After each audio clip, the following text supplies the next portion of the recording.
বাড়িতে ঘুমাতে দেননি, তার বাড়িতে যান, যে বলেন ক্ষতি হয়ে গেছে আপনার, আমি আপনার ক্ষতিপূরণ দিতে চাই। যদি 10 লাখ টাকা ক্ষতি হয় তার ক্ষতিপূরণ দেন। আমার যেমন 32 লাখ টাকা দেওয়া লাগবে না, আমি জীবনও মাফ করবো না। এরকম যার যার ক্ষতি হয়েছে 15.5 বছর এই ক্ষতিপূরণ দেবেন, তার কাছে একেবারে বিনয়ী ভাবে বলবেন আমার যা হয়েছে হয়েছে মাফ করে দেন, নাই তো আমি মরণের পরও মাফ পাবো না। তাহলে তার মাফ হবে। ও যদি মন থেকে বলে ঠিক আছে যান। আমার মনে হয় এরকম এই দেশের 18 কোটি মানুষের যদি কাউকে মাফ করে দেয়, ব্যারিস্টার আরমানের বউ জীবনও মাফ করবে না। তার স্বামী ছাড়া 8টা বছর জানেই না স্বামী বেঁচে আছে কিনা।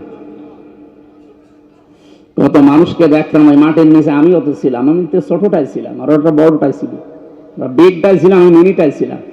দেখেছি এত বড় বড় নখ হয়ে গেছে কারো কারো, 2 বছর 5 বছর 7 বছর আছে, কেউ জানেই না। এই দেওয়ালের সাথে খসিয়ে খসিয়ে লিখে রাখতো ভাঙ্গা ভাঙ্গা কণ্ঠে, ভাঙ্গা ভাঙ্গা অক্ষরে, যে ভাই যদি কেউ বাইরে যেতে পারে এই নাম্বারটা জানাবে যে আমি বেশি আছি। একটা মানুষ আজ 8 বছর 10 বছর 14 বছর পড়ে আছে, ও জানে না যে এটা কোন বছর, ওর নাম কি ও তাও ভুলে গেছে। কোন বছর এটা, কোন মাস এটা, কি বার এটা, কয়টা বাজে, ও কিচ্ছু জানে না। আন্দাজের উপরে চলছে 10 বছর 14 বছর, আর আপনি বলেন হুজুর মাফ করে দিন। ইয়ার কি মারা জায়গা পাও না?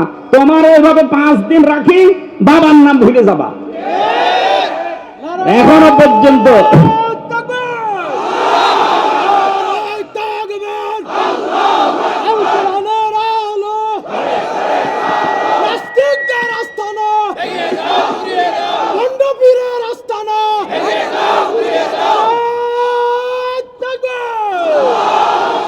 এখনো পর্যন্ত যারা জালেমদের সাফাই গান, যে কি হয়েছে ওনার পালিয়ে যাওয়া লাগলো। আরে ভাই আপনার উপর তো হয়নি, আপনার বাবা যদি গম হয়ে থাকতো ইলিয়াস আলীর মতো। আমার মেয়েটা এখনো পর্যন্ত, মেয়েটা এখনো আমার চেনি না, আমার কাছেও আসতে চায় না। ও বলে যে এরকম হুজুর বহু দেখিছে। আমারে বলে আঙ্কেল আমাদের বাড়িতে চলে। কি আশ্চর্য গো, হ্যাঁ, মেয়ের মুখে আঙ্কেল শোনা লাগে, বাপ বলেও ডাকে না। আপনি হাসেন আর আমার মন কি দুঃখ বলেন তো, যে মেয়ে আমারে বাপ বলতে চায় না, কারণ ও মনে করে এ বাপ কিরকম বাপ। এই জন্য যারা এইরকম অপরাধের সাথে জড়িত ছিলেন, এখনো জালেমদের সাফাই গান। নবীজি বলেন কেউ যদি জানে যে লোকটা জালেম, জানার পরেও কেউ যদি তাকে সাপোর্ট করে, ভালোবাসে, সমর্থন করে, ও আমার উম্মত থেকে বের হয়ে যায়। এই জন্য অন্তত যা হয়েছে হয়েছে, আপনি আবার জালেমের সাপোর্ট করে নিজের কপালে আগুন লাগাবেন না। আল্লাহ তুমি আমাদেরকে বাঁচাও, বলেন আমিন। আমার যতটুকু কোরআন হাদিস পড়ে ধারণা আর সাহাবায়ে কেরামের জীবন পড়ে, মেয়েরা যদি এখন সামনে শক্ত হয়, হারাম ইনকাম অনেক স্বামী বন্ধ করে দেবে। সামনে অনেক হারাম কাজ যেগুলো হয় এগুলো বন্ধ করার জন্য ছেলের বাবারাও একটু অ্যাক্টিভ হওয়া লাগবে। সামনে কোনো বিয়েতে বরযাত্রী যাওয়া জায়েজ নেই।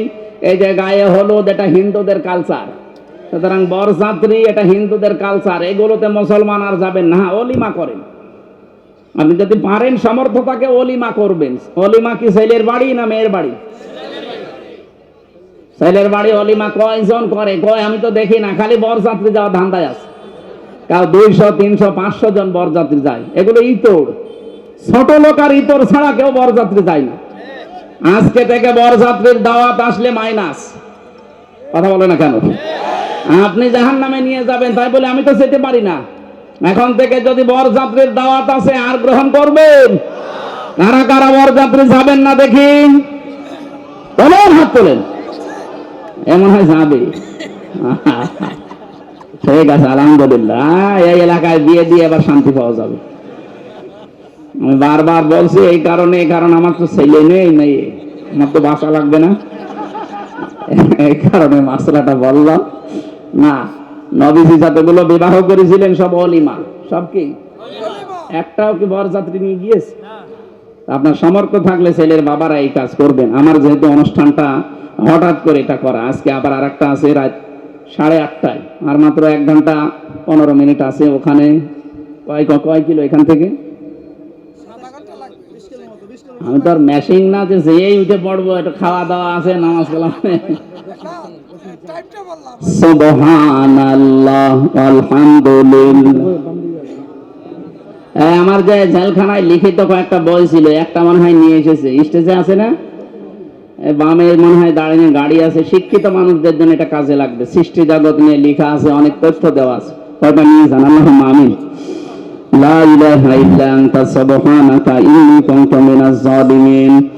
আল্লাহুম্মা গফিরলি ওয়ারহামনি ওয়াহদিনি ওয়াআফিনি ওয়ারযুকনি ইয়া রাব্বাল আলামিন। আল্লাহ তাআলা মাগরিবের নামাজের পর থেকে পর্যন্ত চাতক পাখির মতো শিরকের বিরুদ্ধে আমরা কথা বলেছি, যতটুকু বললাম আল্লাহ মেনে চলার তৌফিক দাও। এখনো যদি কয়েক ঘন্টা আমরা আয়াত নিয়ে